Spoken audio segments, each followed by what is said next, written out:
ரத்னகிரி என்ற ஊரில் செல்வம் என்ற காது கேளாத மாற்றுத்திறனாளி ஒருவர் வாழ்ந்து வந்தார். இவருக்கு கேட்கும் திறன் இல்லாத காரணத்தால் அந்த ஊரில் நிறைய கேலி கிண்டல்களுக்கு ஆளாகி வந்தார். அதிலும் முக்கியமாக யாராவது இருவர் சாதாரணமாக சிரித்து பேசிக் கொண்டிருந்தாலே அவர்கள் தன்னை பற்றி தான் கிண்டல் செய்கிறார்கள் என்று நினைத்து செல்வம் மிகவும் மனமுடைந்து போய்விடுவார்.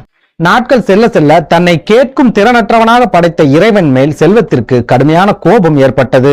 உடனே இறைவனை சந்தித்து என்னை மட்டும் ஏன் இப்படி ஊனமாக படைத்தாய், நான் என்ன பாவம் செய்தேன் என்று கேட்க வேண்டும் என்று செல்வம் நினைக்கிறார். உடனடியாக அந்த ஊரில் இருக்கும் ஒரு பெரிய கோவிலுக்கு செல்லும் செல்வம் அங்கிருக்கும் இறைவனை பார்த்து சராமாரியாக திட்ட ஆரம்பிக்கிறார். செல்வம் இறைவனை திட்டுவதை கோவிலுக்குள் பூக்கடை வைத்திருக்கும் ராகவன் என்பவர் கேட்டுக்கொண்டிருக்கிறார். ஒரு விபத்தில் தனது ஒரு கையை பறிகொடுத்த ராகவன் வேறு வேலைகளுக்கு செல்ல முடியாத காரணத்தால் அந்த கோவிலில் பூக்கடை வைத்து பிழைத்துக் கொண்டிருக்கிறார். செல்வம் இறைவனை திட்டிக் கொண்டிருப்பதை பார்த்த ராகவன் செல்வத்தை சைகை காட்டி அழைத்து என்ன விஷயம் என்று கேட்கிறார். அப்போது ராகவனை பார்த்த செல்வம், ஐயா, நான் 2 காதுகளும் கேட்காமல் செவிடனாக வாழ்கிறேன், நீங்களோ ஒரு கையில்லாமல் முடவனாக வாழ்கிறீர்கள். மற்றவர்களுக்கு எல்லாம் குறைவில்லாத உடலை கொடுத்த இறைவன் நமக்கு மட்டும் ஏன் இப்படி குறைகளோடு உடலை கொடுத்திருக்கிறான், அந்த இறைவனுக்கு ஏன் இந்த ஓர வஞ்சனை என்று செல்வம் ராகவனிடம் கேட்கிறான்.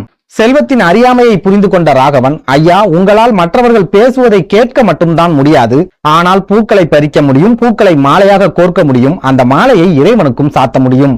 அந்த வகையில் என்னை விட உங்களை பாக்கியசாலியாகவே இறைவன் படைத்திருக்கிறார். அதே போல கோவில் வாசலில் அமர்ந்திருந்து யாசகம் கேட்கும் ஒரு பெரியவருக்கு 2 கண்களும் தெரியாமல் இருக்கிறார். அவர் பக்கத்தில் அமர்ந்திருக்கும் இன்னொருவர் 2 கால்களும் இல்லாத நிலையில் இருக்கிறார். அவர்களை எல்லாம் ஒப்பிடும்போது கடவுள் நம்மை உயர்ந்த நிலையிலேயே படைத்திருக்கிறார் என்று நினைத்து நாம் கடவுளுக்கு நன்றிதான் சொல்ல வேண்டுமே தவிர எந்த சூழலிலும் இறைவனை பழிக்க கூடாது என்று ராகவன் கூறுகிறார். ஆனாலும் ராகவன் கூறியதை ஏற்றுக்கொள்ளாத செல்வம், இந்த கடவுள் எல்லா மனிதர்களையுமே குறையில்லாமல் படைத்து விடலாமே, எதற்காக நம்மை போல ஒரு சிலரை மட்டும் குறைகளோடு படைக்க வேண்டும் என்று கேட்கிறார். அதற்கு ராகவன் செல்வத்தை பார்த்து, ஐயா, இந்த கோவிலில் சர்க்கரை பொங்கல் பிரசாதம் ரொம்பவே பிரசித்தி பெற்றது, சக்தி வாய்ந்தது.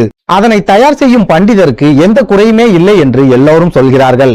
ஆனால் தான் தயாரிக்கும் சர்க்கரை பொங்கலை ஒரு துளி கூட சாப்பிட முடியாத அளவிற்கு அந்த பண்டிதர் சர்க்கரை நோயால் பாதிக்கப்பட்டிருக்கிறார். ஆகவே இந்த உலகில் குறைகள் இல்லாத மனிதர்கள் என்று யாருமே கிடையாது. ஒரு சிலருக்கு உடலில் குறை இருக்கும், ஒரு சிலருக்கு மனதில் குறை இருக்கும், இன்னும் ஒரு சிலருக்கு ஆரோக்கியத்தில் குறைகள் என்பது இருக்கும். அதனால் நமக்கு இருக்கும் குறைகளை நினைத்து இறைவனை பழிக்காமல் குறைகள் இல்லாத மனிதர்களே உலகில் இல்லை என்பதை புரிந்து கொண்டு இறைவனுக்கு நாம் நன்றி சொல்ல வேண்டும் என்று ராகவன் கூறுகிறார்.